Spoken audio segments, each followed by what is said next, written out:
A Crítica na TV já está de volta e com a chegada da cheia aumentou a preocupação com as doenças que as alagações podem provocar. Uma delas é a leptospirose, que a gente já sabe, transmitida pela urina de ratos. E por isso várias ações preventivas já até começaram a ser desenvolvidas.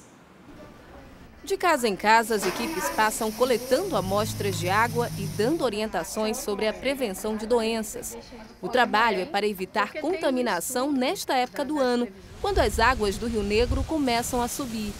A preocupação é com doenças de veiculação hídrica, principalmente as doenças diarreicas e a hepatite A, que são doenças que em área de risco para enchente, elas com certeza ocorrem.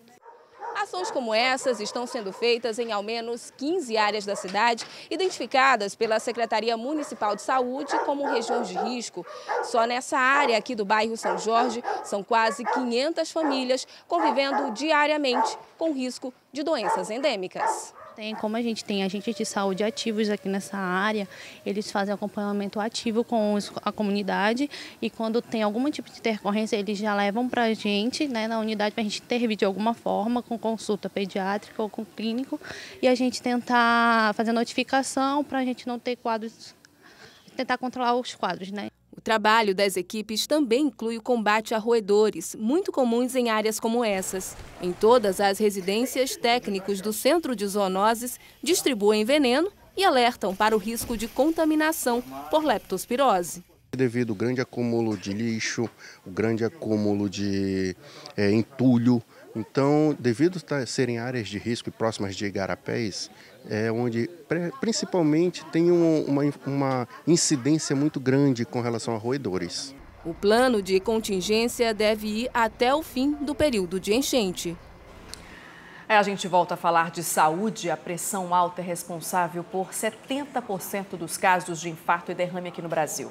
E a maioria das vítimas tem acima de 60 anos. E como amanhã é o Dia Nacional de Combate à Hipertensão Arterial, ações de orientação e exames foram oferecidos hoje no Parque do Idoso. Foi por curiosidade, através deste exame rápido, que seu Francisco descobriu que a pressão estava acima de 12/8. Resultado, ele é hipertenso. Eu não sabia que eu era hipertenso, tá? Fiquei sabendo hoje. E vou procurar um cardiologista. De acordo com a Sociedade Brasileira de Cardiologia, as doenças que mais matam no mundo estão relacionadas à má circulação do sangue. A hipertensão arterial está ligada a 70% dos casos. De acordo com o Ministério da Saúde, cerca de 30% da população brasileira acima dos 40 anos é hipertensa. E esse índice aumenta a cada ano que passa, principalmente entre as mulheres. A recomendação dos cardiologistas é que os pacientes frequentem pelo menos uma vez ao ano os consultórios médicos. A importância da gente tratar é porque é uma doença que é pouco valorizada, porque não dá sintomas. Às vezes a pessoa toma um remédio, aí acorda bem, no outro dia não toma, deixa de tomar, não faz o controle regular e ao longo do tempo vai começando a obstruir os vasos e aí pode evoluir com um derrame ou um AVC ou um infarto subitamente. O diagnóstico precoce e controle da doença são essenciais para viver de forma saudável.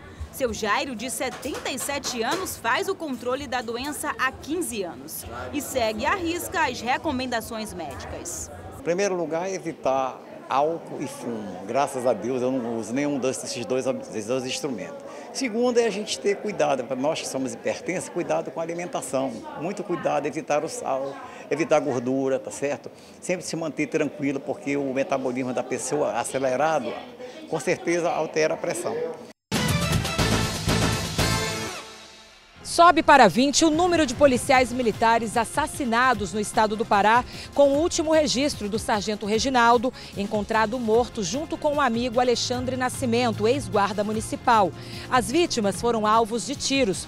Familiares reconheceram os corpos encontrados em Marituba, município da região metropolitana de Belém. Os dois amigos juntos faziam serviços extras como seguranças em festas particulares. De Belém, Priscila Amaral.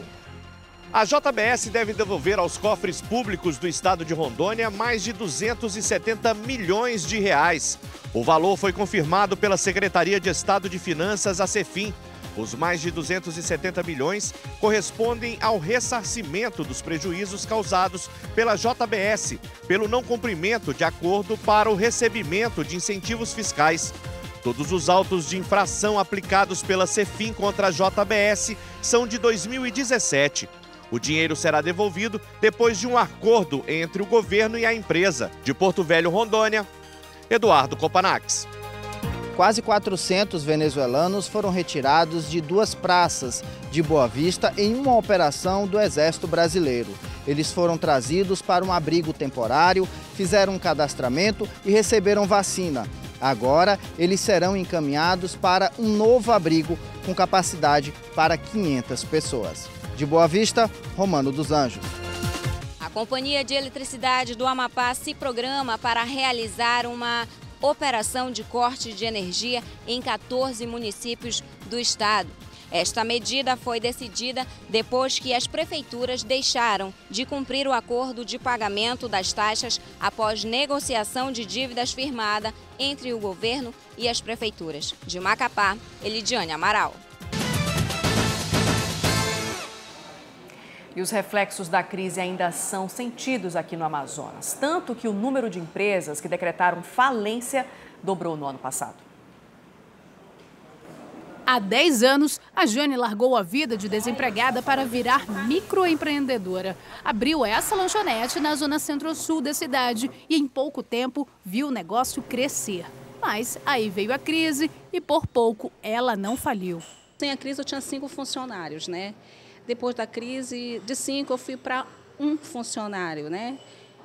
E com esse 1 funcionário eu tentei, né, estabilizar com esse 1 funcionário. Mas nem que esse 1 funcionário não dava. O que eu fiz? Comecei a trabalhar só, por um bom período. Muitos empreendedores iguais a Jane sentiram os efeitos da crise. Segundo o Tribunal de Justiça do Amazonas, o número de empresas que fecharam as portas no estado dobrou entre 2016 e 2017. Segundo este analista do Serviço Brasileiro de Apoio às Micro e Pequenas Empresas, isso ocorreu porque a maior parte dos negócios tem característica familiar. Ele tem que fazer muitas coisas dentro da empresa. E no dia a dia eles acabam se envolvendo muito na operação. E por conta disso, por dedicar menos tempo à gestão do negócio, eles acabam encontrando problemas.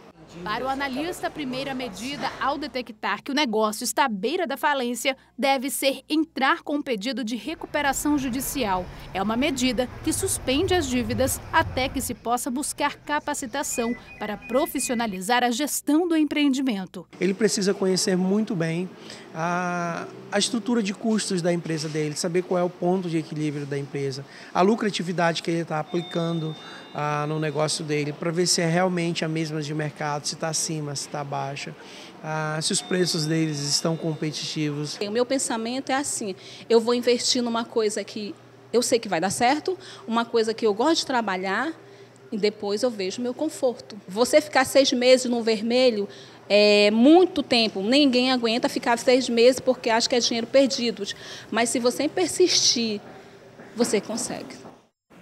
Consegue sim.